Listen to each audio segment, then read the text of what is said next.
人前で話すときに完璧な原稿を作るべきか、原稿を作らない方がいいのか迷っていませんか？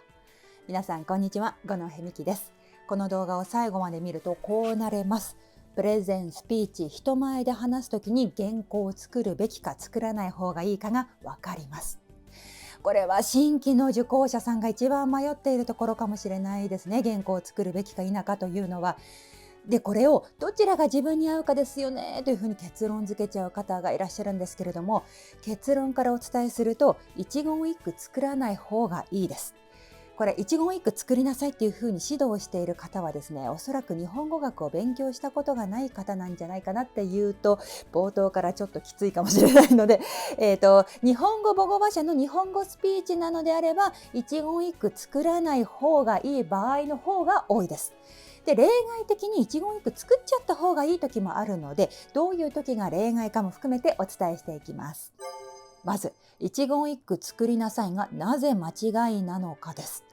これはその話し方講師の人で完璧なスクリプトを作ること、それを何度も朗読して暗記する、それこそがスピーチを上達させる唯一の方法なんですよみたいに言っている方がいるようなんですけれども、これは英語のスピーチの考え方ですね。日本語というのは話し言葉と書き言葉が離れている言語ですね。完璧なスクリプトっていうのは書き言葉の考え方。書き言葉でスクリプトを作ってプレゼンでこの読み上げをしたら朗読です。演劇になってしまいますね。人前で話す、スピーチをする、プレゼンテーションするっていうのは朗読劇じゃないわけですね。おしゃべりなので、喋る言葉は日本語は話し言葉ですね。話し言葉っていうのは語尾が何々ですねとか何々なんですけれどもとかで済ますで終わらない言葉だったり、あとは今日はですね、それからですね、こういうふうにつなぎの言葉とか無駄な言葉が入ったりしますね。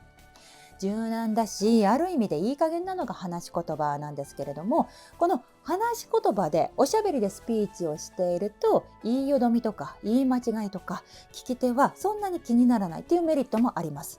なぜなら喋っている時に言いよどみがあるのは当たり前だからですね。それが自然なスピーチになるし、魅力的な話し方になっていくわけですね。その完璧なスクリプトを作って暗記するっていう考え方は英語のスピーチ。英語って日本語ほど話し言葉と書き言葉が離れていないので、話すための原稿を一言一句作ることがしやすい言語ですね。日本語母語話者、日本語のネイティブスピーカーで1対1の会話に困っていないという方なのであれば、会話の再現ができるはずなので、完璧な原稿を作らない方がうまくいく方が多いですね。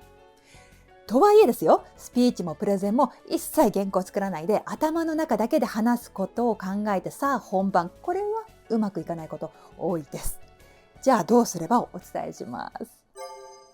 スピーチもプレゼンも一切原稿を作らないで頭の中だけで話すことをなんとなく考えてさあ本番。これは話すことが飛びやすいですね。頭が真っ白になって話せなくなるということが起こりやすいです。おすすめはデスマス以外だいたい書いておくですね。私のこの YouTube もそういうふうに準備をしております。例えば今日の冒頭部分だとこのぐらい書いてますね。新規の受講者さんが迷っているところナンバーワンかも、原稿を作るべきか否かはどちらが自分に合うかですよねと結論付けちゃう方がいるんですが、結論から言うと一言一句作らない方がいい。このぐらい書いておいて、このメモをもとに説明するということをしているわけです。これをきれいに読むんじゃなくて、新規の受講者さんが一番迷っているところかもしれないですね。その原稿を作るべきか否かっていうのはこういうふうに話していくわけですね。こういうスピーチをする、話すための原稿っていうのは一言一句作るのも話しづらいし、一切作らないのも話しづらいので、この間を取っていくっていうのが大事になります。デスマス以外だいたい書いておいて、この原稿は原稿じゃなくてメモだと思うこと。メモを見ながら説明する。こうすれば会話の再現ができますね。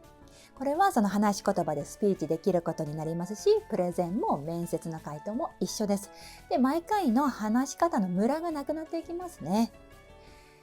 ただですね、私もともとは超のつく上がり症でございましてですね、こういうメモの原稿では喋れなかった過去があります。私、新人アナウンサーの頃どうしていたのかお伝えします。私の日本放送新人アナウンサー時代ですね。先輩たちは原稿を見ながら生放送中にその原稿をアレンジして自然な話し言葉にしてリスナーに語りかけるっていうことをやっていました。ラジオのアナウンサーって原稿をそのまま読むっていうことの方が少ないんですね。でも私が同じようにそれをやろうとすると本番でつまずくわけなんですよ。超のつく緊張状態でどこをアレンジしようと思っていたかが飛んでしまうんですね。なのでしどろもどろになるっていうことが本当にしょっちゅうありまして、1年目だけじゃなくて2年目3年目ぐらいまでありまして、これはまずいっていうことで私が取った作戦がこちらです。話し言葉で一言一句の原稿を作っちゃう。例えばこんな原稿ですね。今日は日比谷公園に来ています。青い空が広がり気持ちのいい朝です。これだと書き言葉の原稿になってしまいますので、ここに話し言葉を足していくんですね。今日はですね、日比谷公園に来ています。青い空が広がっていまして、とっても気持ちのいい朝ですね。こんな感じでですねとか朝ですねのねのところを手書きで足していましたね。なのでもう上がり症だとすごく緊張してしまって本番アレンジするっていうのが難しいっていう方は話し言葉で一言一句書いておくというの結構おすすめです。そしたらそれを読めばいいということになるので、話し言葉のですねとかしましてとかは重要な言葉じゃないので、目で見てパッて分かるようにしたいですね。どこが重要でどこが重要じゃないのかが目で見てパッて分かるようにしたいので、こういう手書きにするっていうのは結構おすすめです。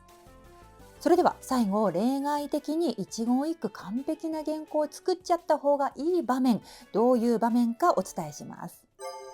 それでは完璧な原稿を作っちゃった方がいい場合、3つの場面をご紹介します。完璧な原稿を作った方がいい場面その1、ショート動画。これは30秒とか1分ぐらいだともう言いよどみが気になってしまいますので、一言一句作っちゃった方がいいかなと思いますね。完璧な原稿を作った方がいい場合その2、 YouTube の数字を狙う場合。 YouTube って本当難しい媒体で、こうやって自然に話しているよりもとにかく早く役に立つ情報がどんどん入るみたいな動画の方が伸びやすいっていうのはありますよね。ですからとにかく早口にして言いよどみとか無音の時間とかも全部切っちゃう、前後の脈絡なくもうバツバツもう間はもう全部切っちゃうみたいな動画にするのであれば、そもそも話し言葉で話しかけるっていうことしないので、もう一言一句作っちゃった方がいいんだろうなというふうに思いますね。私の YouTube は数字を狙うっていうよりも皆さんのスピーチの参考、プレゼンの参考になるっていう方が大事だと思っているので、この生感ですね、今喋っているっていうこの話し方を参考にしてもらえるようにっていうのを大事にしているので、喋りの編集っていうのは基本的にしておりません。